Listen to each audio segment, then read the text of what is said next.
gather here to listen to the word of Hashem. Today's a very, very special yortzeit. So you're going to be glad you came. It's the yortzeit of Rabbeinu Hahaim ben Atar, also known as the Hahaim Hakadosh. Zichuto Ya'amod Lanu. Amen. It says that any person who doesn't have any sons, he wants a baby boy. Good sigula, learn the Hahaim Hakadosh. Big sigula. There are many stories. People were not well. They took upon themselves to learn this wonderful sefer. Not easy to learn though. But Art Scroll just made one in English, believe it or not. And Oz Vehadar just put out a few years ago 10 volumes, elucidation of the Hahaim, 10 volumes. Can you imagine? One Pirush in the Torah, 10 volumes. He's one of the only ones. He lived, the rabbi, maybe 250 years ago. He's one of the only ones, if not the only one from that generation, to be put inside the Mikraot Gedolot Chumash. You look into the Mikraot Gedolot, you see the Ramban, 800-900 years ago. You see Rashi, 900 years ago. You see the Ibn Ezra, same era. All these giants, Rabbeinu Behaye, all of these giants are from 800-900 years ago. Yes? And then you have one from 250 years ago. What was his name? Rabbi Haim ben Atar. They say the rabbi was Kodesh Kodeshim. The Chidah writes about him. The Chidah was not a regular person, the Chidah. It was Rabbeinu Haim Yosef David Azulai. He writes, he says, the rabbi, I got to see him. And what he says, his geniusness was unfathomable. It was unbelievable. In his wonderful books, his most famous book amongst the Kahal is which book? The Hahaim Hakadosh. He says the rabbi was Ish Kodesh Kodashim. He would go to mikveh a few times a day, not every day. Yeah, a few times a day. He was Kodesh Kodesh. He was always into his purity, his Kiddusha, his Tahara. And the Baal Shem Tov even said about him that his Neshama was not a regular Neshama. So let us learn one piece from this holy book, and that our rabbis explain that learning the Hahaim Hakadosh is comparable to learning the Zohar Hakadosh.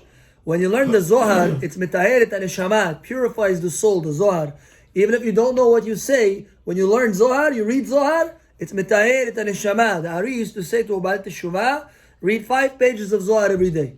Yes? So many of us don't understand the Zohar, but the Hahaim has a similar power to be mitaheret and neshama, to purify the soul, to remove doubts and emunah. And let us learn his commentary. Says the parsha, and this week, what parsha are we reading? We're reading Parashat Pinchas. The Torah writes, there was a man, his name was Zimri ben Salu. Zimri is about to be, he was killed last week's parasha. By the way, how many miracles happened for Pinchas when he killed Zimri? 12. The Gemara says 6 miracles took place, and we're going to see what they are if you don't run away. So now we're going to read the pasuk. Vishem Ish Israel, the name of the Jewish man, Hamukeh, who was struck, Asher Hukah, that was struck with a Midiani. 1 second. Mr. Dani is scratching his head. He said, 1 second. What was the pasuk? Shem Ish Israel, good. Hamukeh, he was struck. Asher Hukah, who was struck. What? Why do I need 2 times Hamukeh Asher Hukah? I never paid attention to this, I tell you the truth. Because Et Midianit, Zimri ben Salu was his name. Nasi bet. So first it says he was struck. It says his name, that he was one of the Nisi'im, one of the presidents of the Bet Av La Shimoni. Shimon, he was not his tribe leader, he was one of the major family tribe leaders. He was one of the major family leaders. That's who he was. Zimri. The name of the lady, Hamukah, who was struck, Cosby. Hamidianit. Cosby Batsur, Rosh Umot Bet Av Bemidianhu. Beautiful. Says the Hahaim Hakadosh, Sarich Lada'at. We need to understand. Lama Kafal. Why do you need to be redundant? Lomar Hamukeh Asher Hukah. Hamukeh, he was struck. Asher Hukah, who was struck. Why do you need to say something twice, Yosef? V'lo speak be'ahat mehena. And it wasn't enough to say it 1 time. You hear the question of the holy rabbi. Now listen to this. Gam tzarich ladat. We have to know one more question. Lama shina hakatuv matbea ma'amar. Why did the Torah change its sequencing of its description? Sheitchil ledaber bo k'sheizkir shem Yisrael. Sheikdim lomar ish Yisrael. First it said he was a Jewish man. And afterwards he says, Hamukah, he was struck. But when it spoke about the lady, first it says a lady who was struck, then it says the Midianit. Again, when you spoke about Zimri, you said, Shem Ish Yisrael Hamukah. Hamukeh, right? The man, the Jewish man who was struck. First it says Yisrael, then it said he was struck. But it spoke about the Midianite. First it says Shem Aisha, that Hamukah, the lady who was struck, the Midianite. It says Midian afterwards. Why the change of the orders? Now I think Rafi is the only one who appreciates this question so far. Let us continue. He says, I'll tell you a secret. The Gemara tells us that a wicked person, even when he's alive, is considered dead. What does that mean? Risha'im b'chayehem kiruim metim. Ve'atam, you have to know why they're considered dead. Lefi shekoach hara, this power of evil, shehu b'chinat hamet, it's an essence of death, divuka b'hem, it clings to them and to their neshama. And it says, I said in a few places by the way, what is your name, Yosef? What does it mean? It is the name of your essence, it's a name of your neshama. Yes? Baruch Hashem, I like it. I'm surrounded by Yosefs. It's the, and you know, I saw down later on, Yosef is one of two things. One is Yosef has the power, this is off topic, but he has the power to be very pure, to say no to the desires of this world. That's one, Yosef. And number two is that Yosef has the power to be a big giver. Can? These are the two essences of Yosef. One, he likes to be mashpia, he likes to support, he likes to take care. And one is he has a gevurah, a strength. And you have to find out, and you have to pray to Hashem that you got both powers, Yosef, and not one of these powers. I want to be strong, to be kadosh, pure, and I want to be able to bestow, to give, to be benevolent and generous. He says you have to know the name that you got is not your name. It's the name of your neshama. It's the name of your essence. It's the name of who you are. It's the deeper essence of who you are is your name. V'Hashem sam shemot ba'aretz. God places names in the land. He says when a person sins, you know what happens to you? Nifgemet nafsho. Your soul becomes damaged. Bidvikat hara. The evil sticks to your neshama. And then somebody says, hello, how are you? And he doesn't know, what is that energy? What is this? Doesn't know, right?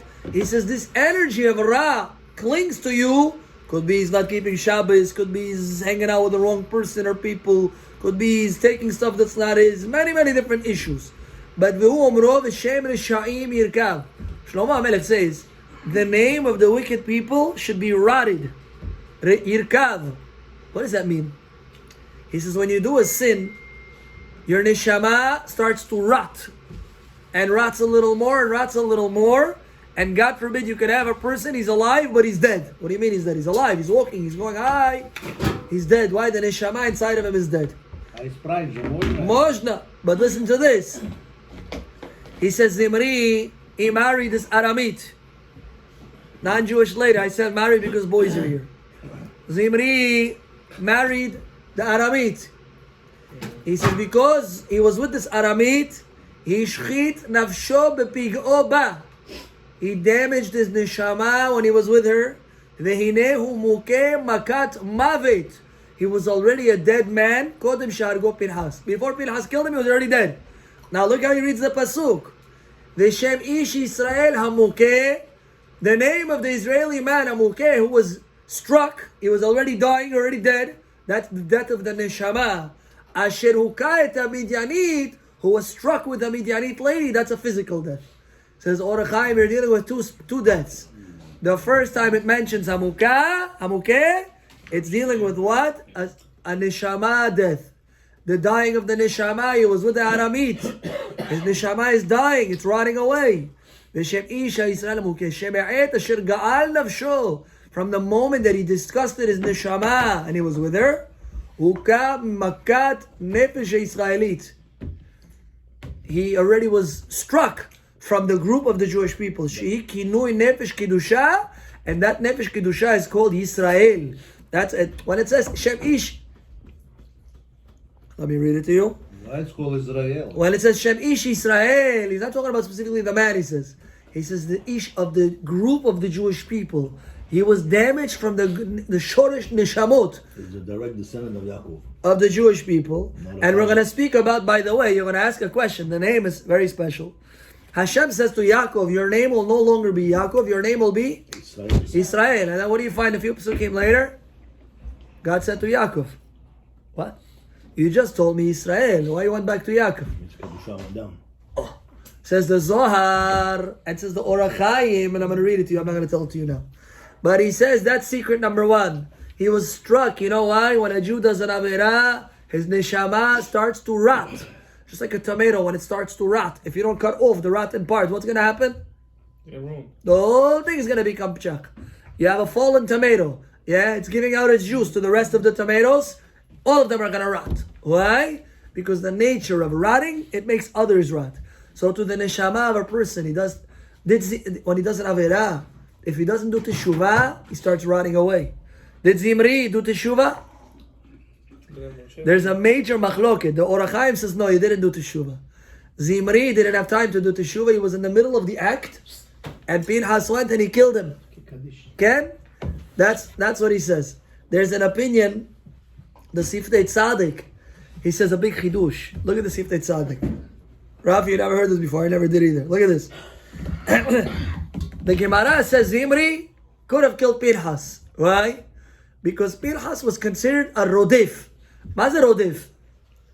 If you have a guy chasing another guy with a gun, he's considered a rodif. He's chasing somebody else's life. What do? You put him out of commission. Defend yourself. You put him out of commission. He's considered a rodif. Somebody's chasing your life, you can save your life at all costs. Don't chase after my life. So to a lady's pregnant, she's giving birth, and she's getting into complications, and the baby is threatening mommy's life. The Gemara says, God forbid, you can kill the baby. No way, really? Seriously? You can kill the baby. So, like the doctor said, Why? Because the baby is considered rodef. He's chasing after the life of the mother, out of commission. But, says the Gemara, once the head of the baby comes out, now already you cannot touch the baby. Why? Because already the baby's alive, and the mommy's alive. Who's to say whose blood is redder? You don't know. You cannot kill any of them. But all the while the baby's inside, he's causing a threat to the mommy, it's considered a rodef. Says that the Siftei Tzaddik, Pinchas is considered a rodef. How is he a rodef? Listen to what he says. 24,000 people. Ilmale nehefach Zimri ve'orgo lePinchas lo haya hayav mita. If Zimri turned around and killed Pinchas, he would not be deserving of death penalty. Why? Self-defense. Because Pinchas was considered a rodef. But 1 second. הכוונה שהיה ביכולתו להתהפך ולהורגו מטעם רודף, אלא listen to this, שלא רצה לעשות כן. He didn't want to do it, says the Siftei Tzaddik. כי נתמלא יראה. He had fear מקדושת Pinchas, from the holiness of Pinchas, ונתרצה למות מידו. He wanted to die with the hand of Pinchas. Why? He said, I'd rather die with the hand of this tzaddik. That's going to be my kapara. This is going to be my kapara. This is going to be my achishenia. This is the whole process? That was because he was caught. Atonement. And he was guilt. He could have killed him, says the Gemara. He was What guilt. do you mean caught? He got caught in the act. No, but he brought her. Everybody saw what he was gonna do. He caught, but he caught There's him no in the caught. act. How can you stop at that moment and like start repenting? He caught in the act. He said, "Ooh, you got me. Okay, take me out." No, but no. That's Everybody knew he was the one That's that his fear of So God. you're agreeing with Guilt. Hahaim Hakadosh. course. Hahaim says Zimri didn't do teshuvah. At all. What does it tell you? He was in the middle. But you know something? Sometimes you're doing something wrong, and while you're doing it, You know what you're doing. you know what wrong. you're doing is wrong, and you have a regret already then. Yeah, but it's coming at the same time. It's recorded. Yeah, no, I can't say it. Cannot say. He has already regret that, like, I was. Right? Yes, it says the Hahaim. Pinchas, Zimri didn't get to do teshuvah. We're not finished. We have 3 minutes left. Rabbi Sai, the Heilig Hahaim, he says, Yaakov Avinu, you want to know how Yaakov becomes Israel? 3 things. It represents Kiddusha Eliona. You remove from yourself da'aga, worry, itzavon, sadness, v'ashiflut. Meaning, shiflut doesn't mean humility here. Shiflut means somebody like disrespected you and disregards you, and you feel, I'm not good for anything. Yeah, you feel very takoi. Down state of mind. This is a segulah to get rid of Ruach HaKodesh. Oh, really? Yeah. Sometimes Yeah, me optimist. my shirt gets mixed up. I put on a Shabbat shirt sometimes on a Monday, accidentally, and you feel this like, whoa. Yeah? Feel Monday night especially, it's a quiet night for me. I come home 7:30, 8 o'clock. It's a more quiet night. It's an interesting, yeah? But then, you got to be very careful, right? As soon as you lose your state of mind, your hasaga, your calmness, your elevatedness, you lose it, poof, you're right back to normal. What happened? You lost your energy of Israel.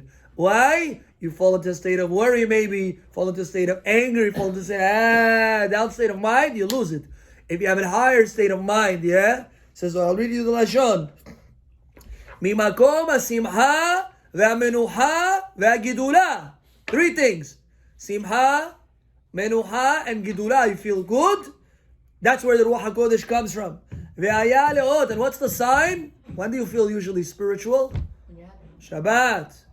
Shabbat, usually you're wearing your best tuxedo. Shabbat, you have a nice, I don't know, they cook for you, you calm. You're elevated. You feel the Ruach HaKodesh rests on you. You feel spiritual. You feel elevated. Yeah? And you have to learn Torah also. But the idea is that's Shabbat. Why? Because you are in a state of menuha. מלפפתו מוליכתו. Oh, he says, but ולצד שממקום עליון בא יצב השם להרחיק אחת. שנאמר, רבי אליעזר אומר כשורה בו, he says, when you do a sin, he says, this kedusha leaves you, and guess what you have afterwards?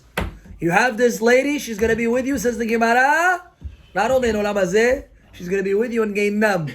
You're going to go to roast on a rotisserie, not my word. She's going to be with you over there. You're like, get away from me. No, we're partners now. If a guy gets married to somebody wrong, somebody not good, you're going to have a partner. Now let me read you one more piece, Rabbi Isai. How many miracles happened for Pinchas? Can't be LLC? No. How many miracles happened for Pinchas? 1 for every day of the week. Says the Gemara, 6 miracles. He explains also the concept of names, but we'll talk about it another time. We have to go. Where's the 6 miracles over here? Oh, number 1. Shisha nisim nasulo lepinchas. The Gemara in Sanhedrin. Number 1. Zimri should have been done already. He wasn't. Lo piresh. He didn't separate. That's number 1. First miracle. He was able to get him. Number 2. Ken. That he should have spoken and he didn't speak. Who are we talking about? I need to see the Gemara. I think Zimri should have spoken, he didn't speak. Number 3. That he got him bullseye. Right where he needed to in the man. And right, he got exactly bullseye. Really? Where he needed to go. Right, exactly. So how can he die? I think it was It's right hard. there. Oh. I think it was right there. He says he got him right. Okay. Number 4. They didn't fall off of the spear. Okay. Number 5. How did he walk outside with them? He's holding them upward, erect. Yeah. It says the mashkov gave him space to walk out.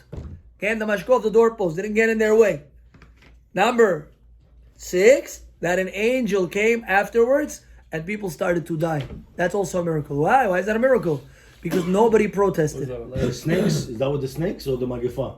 The Magefa. Nobody protested. Everybody watched this guy do something wrong. The snake was... And everybody stayed quiet. And everybody said, oh, you big tzaddik. You make nice donations. And we like you. And you one of the 36 tzaddikim, maladets. That's what everybody did. And one man said, hello. Who are you talking about? This guy's a Rasha. Pinchas. You cannot behave this way. One man saw a vision. One man stood up for the truth. Everyone else, no, I can't say something. What do you mean? Political. I can't. Everybody was scared. But he saw a vision. One man was not afraid. Who was that man? Pinchas. So there was a story. This girl was supposed to be from Moshe. Ken. That's what the Gemara says. There's a Gemara. I'll read it to you and we'll finish with this. Was this the daughter of Balak? Her name, by the way, was not Cosby. It was what? What was her name? I'll tell you. Her name was not Cosby. Her name really was Shvilnai. That's what the Gemara says in Sanhedrin. Shvilnai was her name. The daughter of Tzur. Velama nikra shema Cosby. Why was she called Cosby? Because she deceived her father. Shekazva be'avia. She told her father, I'm going to go take down Moshe. And who did she take down? Zimri. She was mechazevet. She lied to her, she deceived her father. Another answer. Cosbi she'amra le'avia Cosbi amze. Slaughter this nation through me. Ve'hainu de'amrein shi ben kaneh le Urbane. Shvilnai, my baya. What is Shvilnai doing between the reeds and rushes of the ponds? Be'adek al pe v'kaneh. Shvilnai, my baya. Gafta le'ama le'ima. Wow. I cannot say what it says over here. Why? But it's not. It's PG-11. Everybody's PG-13 Okay, I'll read your Rashi. Rabbi. Ну, Hotzia, They all have phones, Rabbi. They know what's они up. будут все мужчинами тоже. meaning it says something bad about her mother, that she was not so kasher. It calls her a not kosher lady, the daughter of a not kosher lady. Be that as it may, is that the name of a person that you get, it's a holy name. And it's the name of your essence, your neshama. And he's going to explain what Zimri means. And the Hahaim, he goes into explaining what Noah means and all these different meaning of names. And he explains that what? That this Zimri, he lost two neshamot. Shem Isha Mukeh, that's a Hakav, the neshama. And then a Shirukai, the Midyanit, right? That was struck with the Midyanit lady on a physical level. So what we learned, keep your holiness, keep your purity, keep your Kiddusha, and Ruach HaKodesh will rest on you. These are not my words. These are the words of Eliyahu Hanavi. He says, whether a man or a lady, Hakol lefi ma'asav, everything according to your actions, if you behave, Ruach HaKodesh shora alav, you're going to have divine spirit rest on you. And it's the highest of the high feeling you can ever feel, and it's a closeness you feel to the divine God. Yiratzon, that the zechut of the Hahaim Hakadosh should be omed aleinu, should be melitz, should pray for Am Yisrael, שיבוא הגאולה השלמה וכן יהי רצון ונאמר אמן.